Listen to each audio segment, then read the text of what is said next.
Esse homem não tem racionalidade no enfrentamento à pandemia. Nós estamos aí com um ministro da Saúde indicado que diz que vai nos hospitais averiguar se as pessoas estão morrendo mesmo ou se é mentira, quando na verdade está faltando kit de intubação, está faltando leito de UTI. Ele suspendeu o envio de repasses dos leitos para os estados.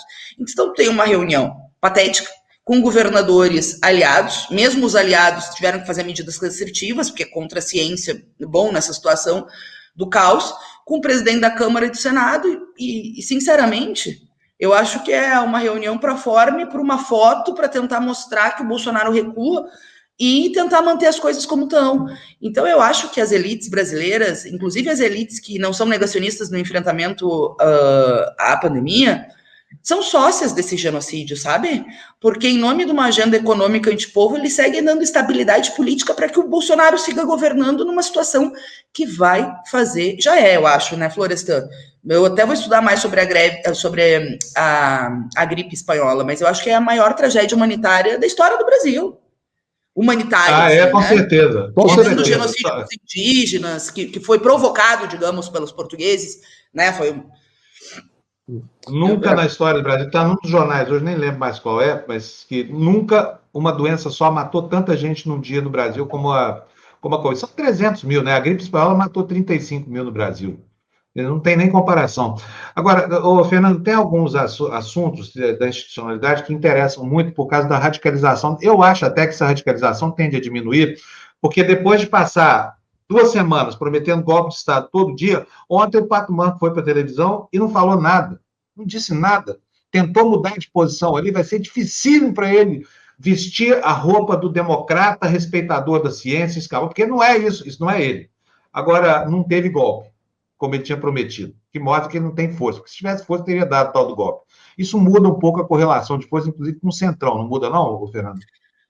Olha, Fábio, eu acho que primeiro eu quero concordar com a tua análise, é muito importante. Ele não tem força. Quer dizer que não quer dar golpe? Claro que não. O Bolsonaro, se puder, vai dar golpe, só que ele não tem força, gente. Em 2020, ele perdeu nas eleições, e em 2021, nas eleições municipais, foi uma demonstração do enfraquecimento dele.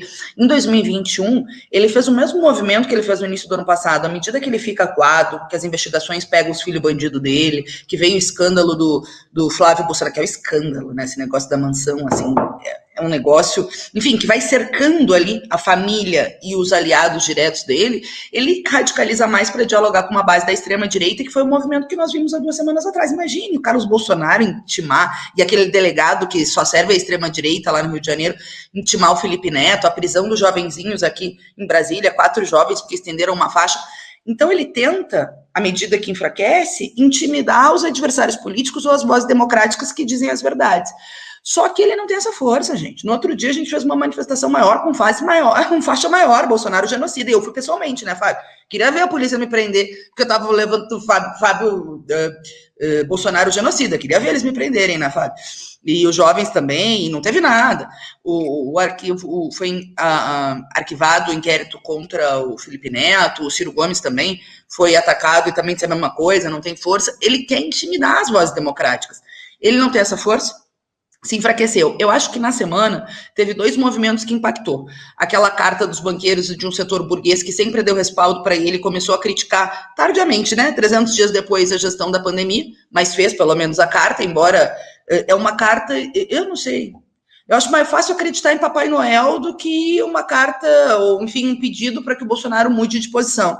E as elites ainda estão, né, nessa linha, etc., de tentar controlar, né, o louco não, porque eu acho até que a gente tira a responsabilidade dele quando a gente trata como um problema de saúde mental, né, a gravidade das coisas que ele está fazendo. Então, tentar controlar o extremista e seguir com a gestão do país. Como é que vai seguir, gente? Enquanto ele seguir, ele vai atrapalhar. Eu estou dizendo isso desde 18 de março de 2020. Sabe, desde 18 de março de 2020, eu estou dizendo, vai ser um problema sanitário. Nem uma CPI, Fernanda, nem uma CPI para fazer uma investigação a respeito dessa afronta que o ministro-general dele cometeu contra a saúde brasileira. Nenhuma CPI. Você acha que nós vamos... Ele não sofre processo de impeachment, ele não sofre nenhuma CPI, ele controla todas as ações, ele blinda o filho dele, os filhos e ele mesmo, né, interferindo na Polícia Federal, interferindo na Justiça, é o tempo todo. Você acha que nós vamos conseguir, em algum momento, ser um Estado democrático e passar a limpo tudo que está acontecendo dentro do Congresso? Ou o Congresso vai ficar refém desse homem? Primeiro, Floresta, eu acho que a gente tem que pegar pesado com o presidente da Câmara e do Senado, sinceramente. Já tem a assinatura da CPI, entendeu? É um instrumento de minoria, está na Constituição. Todos os crimes que o Pazuello fez, eu vi aquela carta que os 65 senadores fizeram para os órgãos internacionais. Que bom, né, que fizeram a carta para os 65 senadores, mas 65 tem que fazer um movimento interno. Vocês viram ontem a fala do Pacheco? Não, nós não vamos abrir CPI porque atrapalha a gestão da pandemia. O que atrapalha a gestão da pandemia é o Bolsonaro, gente. Enquanto o Bolsonaro seguir ministro da Justiça, porque ele botou outro títere lá, é óbvio que não tem como ter uma gestão racional. E o Brasil tem um dos melhores sistemas de saúde do mundo, gente. Tem um plano nacional de imunização, né, formado com estados e municípios. Pelo amor de Deus, socorro. Não para, né? Não, meu sonho de liberdade é um dia, assim, quando puder, sei lá, um dia sem celular. O sonho de liberdade é pequeno, viu? Não é grande, além de não ter Bolsonaro, mas falando de uma questão individual. Mas, enfim, acho que nós temos que pegar pesado com ele e com Lira. E eu acho que na história o Bolsonaro será condenado. O problema é que nós não queremos que seja no futuro, né, Floresta? Não me importa que ele seja condenado daqui a 2 anos. Quer dizer, claro que me importa que é melhor que nada. Mas, assim, a luta contra o Bolsonaro é agora. E segue sendo agora. Porque é uma luta em defesa da vida. Ele já cometeu inúmeros crimes de responsabilidade. Começo pelo Centrão. O Centrão é isso, fisiológico. O Centrão tinha ministro com a Dilma, na sexta, que se licenciaram para a segunda votar a favor do impeachment e seguiram no governo do Temer. Assim, quem paga mais, eles, né, enfim, ou pelo menos uma fração grande aí dos parlamentares. E aí voltou uma lá da casa, emendas, os cargos nos ministérios, enfim, tudo que vocês conhecem bem. Eu acho que o Bolsonaro fez esse movimento sobre o Centrão ano passado, quando estava perdendo força também. Quando ele fez esse movimento, ele estava perdendo força, e aí literalmente comprou uma parte do Congresso para ter ali uns 220 com ele e segurar o impeachment. Ele segurou desde o ano passado e agora tem a presidência da Câmara e do Senado, né? Embora não diretamente, porque, enfim, mas são o centro que está com ele.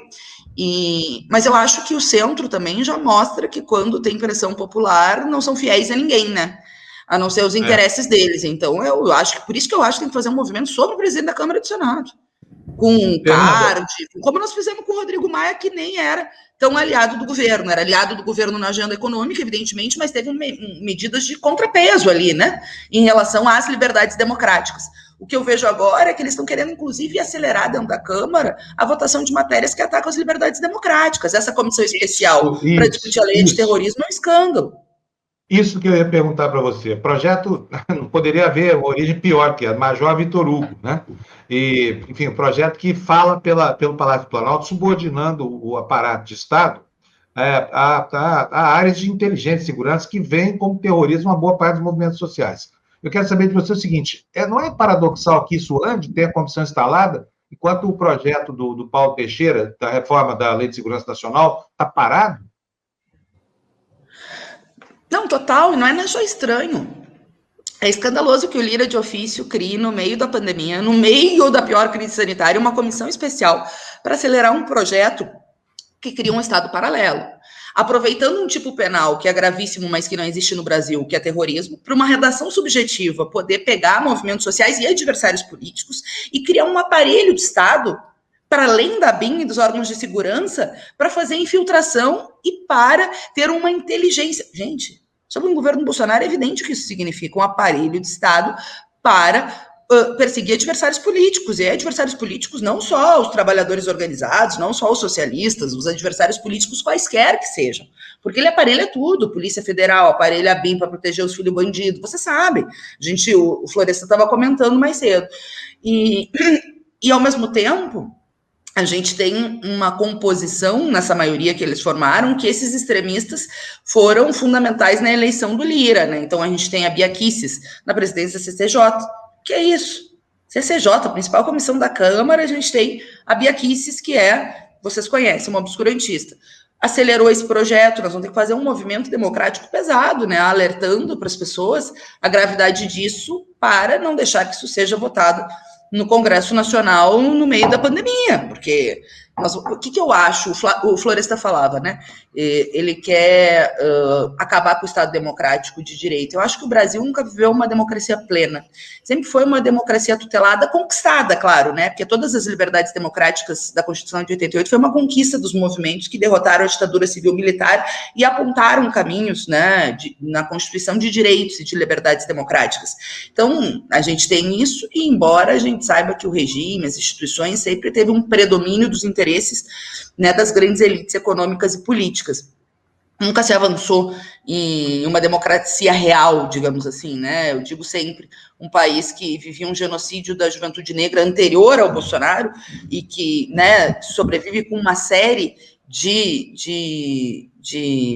opressões, enfim, de exploração, não é uma democracia plena. Agora, o que o Bolsonaro quer é fechar as liberdades democráticas que estão na Constituição de 88 e manter a ditadura do capital na economia. Então, nós não vamos aceitar, né, restringir as liberdades democráticas que tem, mas, ao mesmo tempo, defender o que temos, mas nunca deixar de lutar para ter, de fato, uma democracia real, né, que não seja controlada pelo poder econômico.